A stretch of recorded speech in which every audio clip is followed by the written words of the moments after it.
Alright, so we've got a blind versus blind situation here where I raised ace-8. I flopped an over and a gutter. So, pretty good spot for a c-bet. Turn pairs the board, which is not a good turn for barreling. So I am going to check. And with the 8-9, with the big fish in the pot and another kind of smaller fish on the button, I'm willing to enter there from the small blind.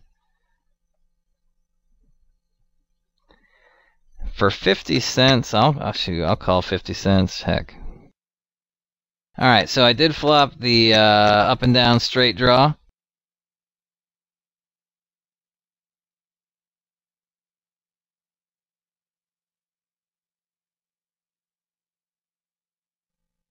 And I did check, and now this player is betting. He's pretty aggressive, so I'm going to go ahead and raise here with my semi-bluff.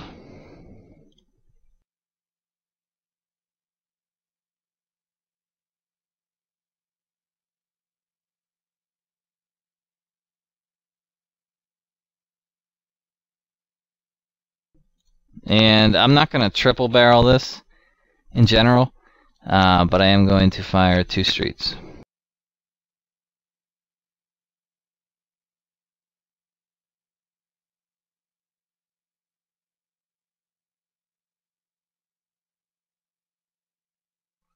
He does fold on the turn, so if we did not improve on the river, I would not have fired again.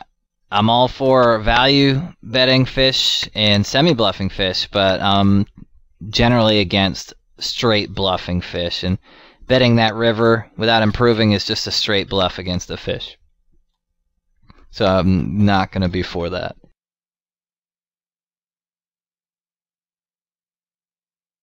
Just going to make a small ISO 3-bet here on the button to 6x versus the big fish. Just doing everything I can to get in hands in position against this player. With bottom pair here, I am going to go ahead and bet for value. Just expect him to call with even worse than this. And once he bets the turn, I'm just going to give up. I've just got 4th pair here and no real draw. It's all about just continuously putting ourselves in that spot, though. That's what all we want to do, is just like constantly put yourself in hands against these guys. Just keep putting your, see again here with the Queen Jack. We're just gonna, just keep putting yourself in that spot. You're gonna lose some of them. That's okay. Just don't lose. Try not to lose big pots. Lose small and small ones. The times you miss. But if you keep putting yourself in that spot, you're gonna eventually make top pair, and you're gonna do real well versus a fish with top pair.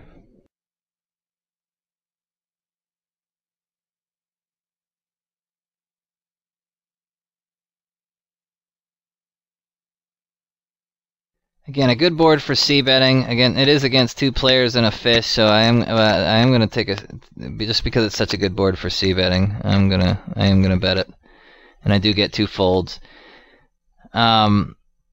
You might say, well, that's not value against the fish, and that's not a semi-bluff.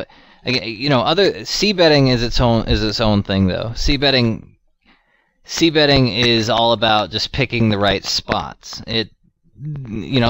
Obviously, often it can be for value, and other times you can have absolutely nothing.